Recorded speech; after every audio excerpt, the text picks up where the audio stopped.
அன்பு உறவுகளுக்கு இனிய வணக்கங்கள். இன்றைய பதிவுல சிம்மராசி அன்பர்களுக்கு 2025 அக்டோபர் 1ஆம் தேதியிலிருந்து அக்டோபர் 31ஆம் தேதி வரைக்கும் இருக்கக்கூடிய 31 நாட்களுக்கு கிரகநிலை சஞ்சாரங்களின்படி உங்களுக்கு என்ன மாதிரியான மாற்றங்கள் உங்க வாழ்க்கையில நடக்கும், என்னென்ன நிகழ்வுகள் உங்க வாழ்க்கையில நடக்கும், எப்படிப்பட்ட முன்னேற்றங்கள் இருக்கும்ங்கிறத தெளிவாகவும் விரிவாகவும் கிரகநிலை சஞ்சாரங்களின்படி இந்த பதிவுல பார்க்க போறோம். வாங்க வீடியோக்குள்ள போலாம். ஒரு சின்ன இன்ஃபர்மேஷன், எங்க கிட்ட தரமான PGTRB ஜுவாலஜி நோட்ஸ் இருக்கு, with psychology and general knowledge நோட்ஸும் இருக்கு.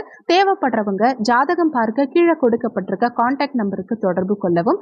முக்கியமான விஷயம், MSc BEd ஜுவாலஜி டீச்சர்ஸ் மட்டும் கால் பண்ணுங்க, மற்ற டிபார்ட்மெண்ட் நோட்ஸ் எங்க கிட்ட இல்ல. இந்த மாதத்துல கிரகநிலை சஞ்சாரங்களை பொறுத்த வரைக்கும் மிதுன ராசியில குரு பகவான் சஞ்சாரம் செய்யறார். இதுல எந்த மாற்றமும் இல்லை. ஆனா 18ஆம் தேதி அன்னைக்கு குரு பகவான் அதிசார பெயர்ச்சியாகி கடக ராசியில உச்சபலம் பெற்ற நிலையில சஞ்சாரம் செய்வார். அடுத்து சிம்மமனையில சுக்கிரன் கேது இணைவுங்கிறது இருக்கும். அடுத்து சூரியன் புதன் இணைவுங்கிறது கன்னியாமனையில இருக்கும். துலாம் ராசியில செவ்வாய் தனிச்ச நிலையில சஞ்சாரம். அடுத்து கும்பமனையில ராகு பகவானின் சஞ்சாரமும், மீன ராசியில சனி பகவான் வக்ரகதியில சஞ்சாரம் செய்கிறார். இந்த மாதத்தினுடைய பெயர்ச்சியை பொறுத்த வரைக்கும் புதன் 2ஆம் தேதி அன்னைக்கு பெயர்ச்சியாவார். கன்னியா ராசியிலிருந்து பெயர்ச்சியாகி புதன் துலாம் ராசியில சஞ்சாரம் செய்வார். அடுத்து 17ஆம் தேதி சூரியன் பெயர்ச்சியாகி, அதாவது கன்னியா ராசியிலிருந்து துலாம் ராசிக்கு பெயர்ச்சியாகி இங்க செவ்வாய் சூரியன் புதன் 3 கிரக இணைவுங்கிறது துலாம் ராசியில இருக்கும். அடுத்து 8ஆம் தேதி சுக்கிர பெயர்ச்சி. சுக்கிரன் சிம்ம ராசியிலிருந்து பெயர்ச்சியாகி கன்னியாமனையில நீச்சமாவார். அடுத்து செவ்வாய் துலாம் ராசியிலிருந்து 27ஆம் தேதி பெயர்ச்சியாகி விருச்சக ராசியில ஆட்சி பலம் பெற்ற நிலையில சஞ்சாரம் செய்வார். சிம்மராசியை பொறுத்த வரைக்கும் மகம் 1, 2, 3, 4ஆம் பாதங்கள், பூரம் 1, 2, 3, 4ஆம் பாதங்கள், உத்திரம் 1ஆம் பாதத்தை உள்ளடக்கியது சிம்மராசி.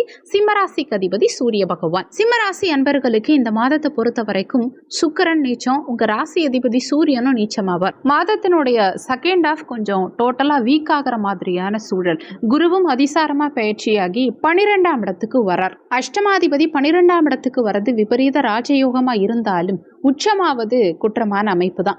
சிம்மராசி அன்பர்களுக்கு இந்த அக்டோபர் மாதத்தை பொறுத்த வரைக்கும் மாத முற்பாதி ஃபர்ஸ்ட் ஆஃப் கொஞ்சம் நல்லாவே இருக்கும். பெருசா எதுவும் ட்ரபிள்ஸ் எதுவும் வராது. ஆனா 2ஆம் பாதி சற்று சுமாரா தான் இருக்கும். சற்று குழப்பத்தன்மை அதிகமா இருக்கும். சுக்கிரன் கேது இணைவு உங்களுக்கு மனக்குழப்பத்தை அதிகப்படுத்தும். மாத ஆரம்பத்துல இருந்தே எதை சூஸ் பண்றதுங்கிற ஒரு மனக்குழப்பத்தை சில நேரங்கள்ல கொடுக்கும். மென்டலி ப்ரெஷர் கொஞ்சம் அதிகரிக்கும். இந்த மாதத்துல நீங்க உங்களை முழுக்க முழுக்க ஆன்மீகத்துல ஈடுபடுத்திக்கிறது ரொம்ப ரொம்ப நல்லது.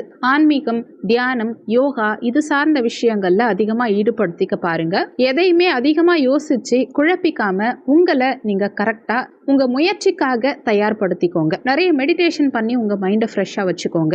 இஷ்ட தெய்வ வழிபாடு அதிகமா செய்யறது நல்லது. அடுத்து மாத பிற்பாதியில முக்கியமான முடிவுகள் எதுவும் எடுக்க வேண்டாம். அவசரப்பட்டு எந்த மாற்றங்களும் இந்த காலகட்டத்தில் நீங்க செய்ய வேண்டாம். என்ன ஃபீல்டுல இருந்தாலும் சரி, நீங்க கல்வி சார்ந்த துறையில இருந்தாலும் சரி, நீங்க ஒர்க் பண்றவங்களா இருந்தாலும் சரி, பிசினஸ் மேனா இருந்தாலும் சரி, இந்த மாதத்துல மேஜரா எந்த ஒரு சேஞ்சஸும் பண்ணாம இருக்கிறத அப்படியே கண்டினியூ பண்ண பாருங்க. ஏன்னா ராசிநாதன் நீச்சமாறார். 3ஆம் இடம் முயற்சி ஸ்தானத்திலே நீச்சமாறார். குரு பார்வையில ஆரம்பத்துல இருந்தாலுமே 18ஆம் தேதிக்கு பிறகு குருவுடைய பார்வையும் உங்க ராசி அதிபதிக்கு கிடைக்காது. அதனால உணர்ச்சி வசப்பட்டு எந்த விஷயத்தையும் இந்த காலகட்டத்தில் செய்யாதீங்க.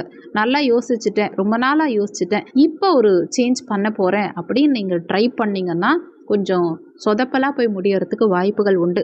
இருக்கிறத அப்படியே மூவ் ஆன் பண்ணுங்க. அடுத்து சுக்கிரன் 8ஆம் தேதி 2ஆம் இடத்துல வந்து நீச்சமாவார். குடும்ப வாழ்க்கை, பொருளாதாரம் சார்ந்த விஷயம், அதே மாதிரி உங்க பேச்சுவார்த்தை சம்பந்தப்பட்ட விஷயம், இதுலலாம் நீங்க கொஞ்சம் கவனமா இருக்கணும். இந்த நேரத்துல யாருக்கும் வாக்கு கொடுக்க கூடாது. எடுக்கும் முயற்சிகள்லையும் சிறு சிறு தடங்கல்களை இந்த நீச்ச சுக்கிரன் உங்களுக்கு ஏற்படுத்துவார். சில நேரங்கள்ல தைரிய வீரியத்தை மனதளவுல குறைக்கும். இந்த விஷயம் நம்மளால முடியுமா, நம்ம செஞ்சு முடிச்சிடலாமா அப்படிங்கிற ஒரு மனக்குழப்பத்தை கொடுத்துரும். நம்ம மேல நமக்கே ஒரு கான்ஃபிடென்ட் குறையிற மாதிரியான நிலையை ஏற்படுத்தும். உங்களுடைய உடல் ஆரோக்கியத்திலையும் கொஞ்சம் கூடுதல் அக்கறை எடுத்துக்கணும்.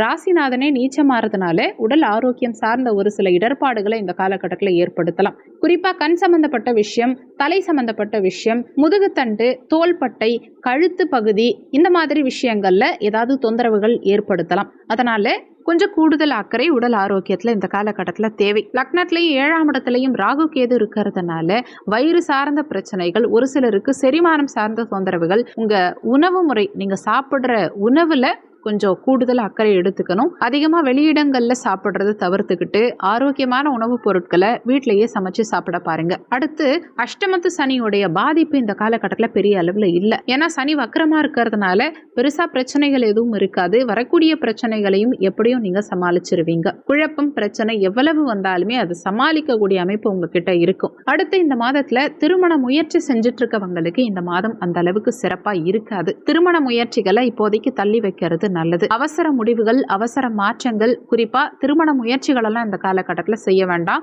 சற்று பொறுமையா இருக்கிறது நல்லது. அதே மாதிரி கல்யாணம் பண்ண ட்ரை பண்றவங்க பொருத்தமெல்லாம் கரெக்டா இருக்கா, உங்க பார்ட்னருடைய ஜாதகம் நமக்கு நிஜமாவே பெஸ்டா இருக்குமாங்கிறதையெல்லாம் நல்லா அனலைஸ் பண்ணிட்டு கல்யாணம் பண்ணுங்க. கட்டத்தில் இருக்க கிரகநிலைகளை குறிப்பா நல்லா செக் பண்ணிக்கோங்க. ஏன்னா லக்னத்திலையும் 7ஆம் இடத்துலையும் ராகு கேது வந்தமரும் போது சில நேரங்களில் பொருத்தமில்லாத ஜாதகங்கள் வரும். அதனால அவசரப்பட்டு எதுலையும் முடிவெடுக்க வேண்டாம். திருமண வாழ்க்கை சார்ந்த விஷயங்களை பொறுத்த வரைக்கும் இந்த மாதத்துல கணவன் மனைவி உங்க வாழ்க்கை துணையுடைய உடல் ஆரோக்கியத்துல கூடுதல் அக்கறை எடுத்துக்கணும். அதிகமா நீங்க உணர்ச்சி வசப்படுறதுக்கு வாய்ப்புகள் உண்டு. குறிப்பா வாழ்க்கை துணை கிட்ட நீங்க கோபமா பேசுறதுக்கு வாய்ப்புகள் உண்டு. உணர்ச்சி வசப்பட்டு அவசர கதியில பேசுறதுக்கு வாய்ப்புகள் உண்டு. அதனால குடும்பத்துல சின்ன சின்ன குழப்பமான ஒரு சூழல் ஏற்படுறதுக்கு வாய்ப்புகள் இருக்கிறதுனால பேச்சில் நிதானம் அவசியம் தேவைப்படும். வாழ்க்கை துணை கிட்ட விட்டு கொடுத்து நடந்துக்க பாருங்க. உணர்ச்சி வசப்பட்டு பேசுறத தவிர்த்துக்கிறது நல்லது. அவசர முடிவுகள், அவசர மாற்றங்கள் எதுவும் செய்யக்கூடாது. திருமண வாழ்க்கையில அக்கறை, சகிப்புத்தன்மைங்கிறது இந்த காலகட்டத்தில் அவசியம் தேவை. குழந்தை பாக்கியத்தை பொறுத்த வரைக்கும் முதல் 18 நாட்களுக்கு பெருசா பிரச்சனை இல்லை. குழந்தை பாக்கியம் சார்ந்த விஷயங்கள்ல சுப செய்திகளை எதிர்பார்க்கலாம். ஆனா அதிசார பயிற்சிக்கு பிறகு பிள்ளைகள் சார்ந்த வகையில கொஞ்சம் கவனமா இருந்துக்கணும். குழந்தை பாக்கியத்துல சில தடை தாமதங்கள் மாதத்தினுடைய பிற்பாதியில உங்களுக்கு இருக்கலாம். அடுத்து பிள்ளைகள் சம்பந்தப்பட்ட விஷயங்களை பொறுத்த வரைக்கும் 18ஆம் தேதிக்கு பிறகு பிள்ளைகளுடைய உடல் ஆரோக்கியம், பிள்ளைகள் சார்ந்த அனைத்து விஷயங்கள்லையுமே கொஞ்சம் கூடுதல் அக்கறை, கவனம் அவசியம் தேவைப்படும். உறவினர்களாலையும் ஏதாவது தேவையில்லாத விரய செலவுகள் ஏற்படலாம் மாத பிற்பாதியில. குழந்தைகளுடைய உடல் ஆரோக்கியத்துக்காக மருத்துவ செலவுகள் செய்ய வேண்டிய நிலை மாத பிற்பாதியில ஏற்படலாம். மாத பிற்பாதியில செலவுகள் இரட்டிப்பாகும். பிள்ளைகள் சார்ந்த வகையில செலவுகள் இரட்டிப்பாகிறதுக்கு அதிக வாய்ப்புகள் உண்டு. அடுத்து இந்த மாதத்துல பயணங்கள் சற்று அதிகமாகவே இருக்கும். வெளியூர், வெளிநாடு, வெளி மாநிலம் செல்லக்கூடிய வாய்ப்புகள் நல்லா இருக்கும். பயணம் சார்ந்த ஆதாயம் இருக்கும். பயணங்களால ஆதாயம் இருக்கும். அடுத்து சூரியன் நீச்சமா இருந்தாலுமே 3ஆம் இடத்துல ஸ்தான பல அமைப்புல இருக்கிறதுனால தைரிய வீரியம் சில நேரங்கள்ல உங்களுக்கு குறைந்தாலுமே எப்படியும் எல்லாத்தையும் சமாளிச்சிருவீங்க. எவ்வளவு பிரஷர் இருந்தாலுமே அதையெல்லாம் சிறப்பா சமாளிச்சிருவீங்க. மாணவர்களை பொறுத்த வரைக்கும் சூரியன் புதன் கொஞ்சம் ஆவரேஜான இடங்கள்ல தான் இருக்காங்க. கல்வி சார்ந்த விஷயங்கள்ல பெரிய அளவுல ட்ரபிள் இருக்காது. இருந்தாலுமே சின்ன சின்ன பிரஷர் மாணவ மாணவிகளுக்கு இந்த காலகட்டத்தில் இருக்கும். காரணம் என்னன்னா ராசி அதிபதியும் வீக்காகி லக்னத்துல சுக்கிரன் கேது இணைவு, இந்த மாதிரி கிரக நிலைகளால படிக்கிறதுக்கு கொஞ்சம் கஷ்டமா இருக்கு. படிக்கிறதும் பெருசா மனசுல நிக்க மாட்டேங்குது. நல்லா எஃபர்ட் போடுறேன், ஆனா பெருசா ஸ்கோர் பண்ண முடியல. படிக்கிறதே டோட்டலா மறந்து போகுது அப்படிங்கிற மாதிரி ஒரு சில கம்ப்ளைண்ட் எல்லாம் மாணவ மாணவிகள் கிட்ட இருந்து வரும். இந்த மாதத்துல படிப்பு சார்ந்த விஷயங்கள்ல கொஞ்சம் கூடுதல் அக்கறை அவசியம் தேவை. தேவையில்லாத எந்த விஷயங்கள்லையும் உங்க மனசை அலைப்பாய விடாம படிப்புல மட்டும் கவனம் செலுத்த பாருங்க. மாத துவக்கத்துல மாணவ மாணவிகளுக்கு சற்று சுமாரான நிலை இருந்தாலுமே மாத பிற்பாதியில ஓரளவுக்கு இந்த பிரச்சனைகளை, படிப்பு சார்ந்த விஷயங்கள்ல இருக்கக்கூடிய சிறு சிறு தொந்தரவுகளை சரி பண்ணிடுவீங்க. தொழில் உத்தியோகத்தை பொறுத்த வரைக்கும் தொழில் தானாதிபதி சுக்கிரன் இந்த மாதத்துல நீச்சமாறார். தொழில் உத்தியோகத்துல அவசர மாற்றங்கள் எதுவும் செய்யக்கூடாது. இருக்கிறத அப்படியே கண்டினியூ பண்ண பாருங்க. முக்கியமா பிசினஸ் பண்றவங்க இந்த காலகட்டத்தில் இன்வெஸ்ட்மெண்ட் பண்றேன்னு எங்கேயும் போய் மாட்டிக்க வேண்டாம், லாக் ஆயிட வேண்டாம். அதே மாதிரி நீங்க ஏதாவது ஒரு வேலையில இருக்கீங்க, அதில் மாற்றம் பண்ணணும்னு நினைக்கிறீங்கன்னா அதுக்கு இப்போ பெஸ்ட் டைம் கிடையாது. உத்தியோக ரீதியாக எந்த மாற்றமும் இப்போதைக்கு செய்ய வேண்டாம். இருக்கிறத தக்க வச்சுக்க முயற்சி பண்ணுங்க. ஏதாவது மாற்றம் பண்ணணும்னு நினைச்சீங்கன்னா எங்கேயாவது லாக் ஆயிடுவீங்க. தொழில் உத்தியோக ரீதியாக இந்த மாதத்துல சற்று சுமையான நிலை இருக்கும். நீங்க பணிபுரியும் இடத்துலையும் பேச்சுவார்த்தையில ரொம்ப கவனமா இருந்துக்கணும். மேலதிகாரிகளோட ஏதாவது கருத்து வேறுபாடுகள் ஏற்படுறதுக்கு வாய்ப்புகள் உண்டு. ஏதாவது ஆர்கியூமெண்ட்ஸ் தேவையில்லாம போகும். சக ஊழியர்கள் கிட்டையும் ஒத்து போகாத அமைப்பு சில நேரங்கள்ல இருக்கும். அதிலெல்லாம் நீங்க கொஞ்சம் கவனமா பொறுமையை கையாண்டு கடந்து வர பாருங்க. இந்த மாதத்துல உணர்ச்சி வசப்படாம இருந்தாலே தொழில் உத்தியோகம் உங்களுக்கு பாசிட்டிவா இருக்கும். அவசரப்பட்டு எங்கேயும் வார்த்தைகள் விட வேண்டாம். எல்லாரையும் அனுசரிச்சு பரவாயில்லன்னு நீங்க கடந்து வர்றது உங்களுக்கு பாசிட்டிவான விஷயங்களை ஏற்படுத்தி கொடுக்கும். பொருளாதாரம் சார்ந்த விஷயத்தை பொறுத்த வரைக்கும் இந்த மாதத்துல பண தேவைகள் சற்று அதிகரிக்கும். பொருளாதார ரீதியா சற்று நெருக்கடியான நிலை இருக்கும். அதனால பணம் சார்ந்த விஷயங்கள்ல கொஞ்சம் கராரா இருந்துக்கோங்க. யாருக்கும் கடன் உதவி பண்ணி லாக் ஆயிடாதீங்க.